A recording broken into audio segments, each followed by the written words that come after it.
ಇವತ್ತು ನಮ್ಮ ಅತ್ತೆಯವ್ರದ ಶ್ರೀಮತಿ ಚೆನ್ನಮ್ಮ ದೇವೇಗೌಡ ಅವ್ರದ್ದು ಇವತ್ತು 11ನೇ ದಿವಸದ ಪುಣ್ಯತಿಥಿ.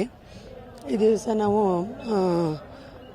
ನಮ್ಮೊಂದು 3 ದಿವಸದ ಕಾರ್ಯ ಆದಮೇಲೆ ಎಲ್ಲ ಮನೆಯಲ್ಲಿ ಎಲ್ಲರ ಕುಟುಂಬದವರು ಮನೆಗಳೆಲ್ಲ ಸ್ವಚ್ಛತೆ ಮಾಡ್ಕೊಂಡು ತಿಂಡಿ ಪದಾರ್ಥಗಳೆಲ್ಲ ಮಾಡಿಕೊಂಡು ಆವಾಗ ನಮ್ಮಮ್ಮನಿಗೆ ಏನಕ್ಕೆ ಇಷ್ಟು ಎಲ್ಲ ಜನಕ್ಕೂ ಯಾವಾಗಲೂ ಊಟ ಹಾಕ್ಕೊಂಡು ಬಂದಂಥವ್ರು. ಅದಕ್ಕೋಸ್ಕರ ನಾವು ಸಹಸ್ರಾರು ಜನಕ್ಕೆ ಊಟ ಹಾಕಿದ್ರೆ ನಮ್ಮ ಅತ್ತೆಯವರು ಎಲ್ಲೋ ಮೇಲೆ ನೋಡ್ತಾ ಇರ್ತಾರೆ ಅವ್ರನ್ನೆಲ್ಲ ಅನ್ನೋ ಒಂದು ಮನಸ್ಸಿನಲ್ಲಿ ಎಲ್ಲರೂ ಕುಟುಂಬದಲ್ಲಿ ತೀರ್ಮಾನ ತೊಗೊಂಡ್ರು. ಅದಕ್ಕೆ ಸಹಸ್ರಾರು ಇದಕ್ಕೆ ಲೆಕ್ಕ ಇಲ್ಲ. ಬೆಳಗ್ಗೆಯಿಂದನೇ ನಾವು ಊಟ ಕೊಡಲಿಕ್ಕೆ ಸ್ಟಾರ್ಟ್ ಮಾಡಿದ್ದಾರೆ. ಈ ಪೂಜೆ ಎಲ್ಲ ನಮ್ಮ ಇದ್ರ ರೀತಿಯಲ್ಲಿ ನಾವು ಮಾಡ್ಕೊಂಡಿದ್ದೀವಿ. ದೊಡ್ಡ ಸಾಹೇಬ್ರು ಏನು ಹೇಳಿದ್ರು ಅದೇ ರೀತಿ ನಾವು ಎಲ್ಲ ಮಾಡಿದ್ದೀವಿ. ಹಾಗೆ ಎಲ್ಲ ಗುರುಗಳು ಕೂಡ ಪ್ರತಿಯೊಂದು ಮಠದ ದೇವಸ್ಥಾನದ ಗುರುಗಳು ಕೂಡ ಬಂದು ಆಶೀರ್ವಾದ ಮಾಡಿದ್ರು. ಎಲ್ಲ ದೇವಸ್ಥಾನಗಳಿಂದ ತೀರ್ಥ ಪ್ರಸಾದ ಕೂಡ ಬಂತು.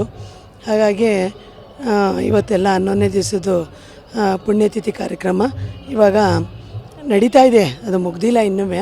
ಇವಾಗ ಹತ್ತತ್ರ 1 ಲಕ್ಷದ ಜನ ಅವರಿಗೆ ಊಟ ಆಗಿದೆ ಅನ್ನೋದು ಮಾಹಿತಿ ಬಂತು. ಇನ್ನೂ ತುಂಬ ಜನ ಇದ್ದಾರೆ, ಫ್ಲೋ ಆಗ್ತಾ ಇದ್ದಾರೆ, ಬರ್ತಿದ್ದಾರೆ, ಹೋಗ್ತಾ ಇದ್ದಾರೆ.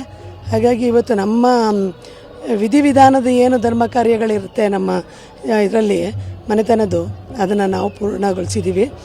ಹಾಗಾಗಿ ಅಮ್ಮ ಅವರು ಬೆಳಗ್ಗೆ ನಾವು 9 ಗಂಟೆಯಿಂದನೇ ಶುರು ಮಾಡಿದ್ವಿ.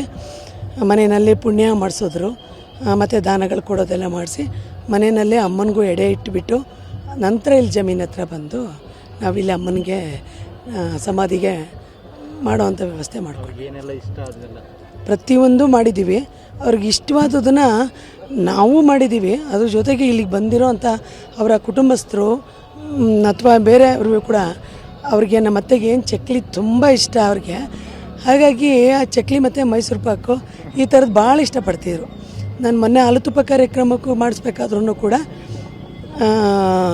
ಇದು ಚಕ್ಲಿ ಮತ್ತು ಮೈಸೂರು ಪಾಕ್ ಎರಡೇ ಅವತ್ತು 3ನೇ ದಿವಸಕ್ಕೆ ಇಡಬೇಕಾಗಿತ್ತು. ಇಟ್ಟಿದ್ವಿ. ಇವತ್ತು ಕೂಡ ಎಲ್ಲ ಮಾಡಿಸಿಟ್ಟಿದ್ದಾರೆ. ತರೋರು ಎಲ್ಲರೂ ಕೂಡ ಚಕ್ಲಿಗಳನ್ನ ತುಂಬ ಚಕ್ಲಿ ತಂದಿದ್ದಾರೆ. ಭಾಳ ಖುಷಿ ಆಯಿತು. ನಾವು ಅದಕ್ಕೆ ಅವ್ರಿಗೆಲ್ಲ ಸ್ವತಂತ್ರ ಸಿಗಬೇಕು ಅವ್ರಿಗೆ ಪೂಜೆ ಮಾಡಲಿಕ್ಕೆ ಅಂತ ಹೇಳಿ ನಾವು ಕುಟುಂಬದವ್ರು ಪೂಜೆ ಮಾಡಿ ನಾವೆಲ್ಲ ಹೊರಗೆ ಬಂದ್ವಿ. ಪಾಪ ಯಾಕೆಂದರೆ ಎಷ್ಟೊಂದು ಜನ ಅಭಿಮಾನಿಗಳು ತುಂಬ ದೂರದಿಂದ ಬೇರೆ ಬೇರೆ ಜಿಲ್ಲೆಗಳಿಂದ ಬಸ್ಗಳು ಮಾಡಿಕೊಂಡು ಸ್ವಂತ ಖರ್ಚಲ್ಲಿ ಇಲ್ಲಿವರೆಗೆ ಬಂದಿದ್ದಾರೆ. ಹಾಗಾಗಿ ಅವ್ರಿಗೆ ನಾವು ಅವ್ರ ಸಮಾಧಿಗೆ ನಮಸ್ಕಾರ ಮಾಡೋದಕ್ಕೆ ಅವಕಾಶ ಮಾಡಿಕೊಡ್ಬೇಕು ಅಂದ್ಬಿಟ್ಟು ನಾವೆಲ್ಲ ಕುಟುಂಬದವರು ಹೊರಗಡೆ ಬಂದಿದ್ದೀವಿ.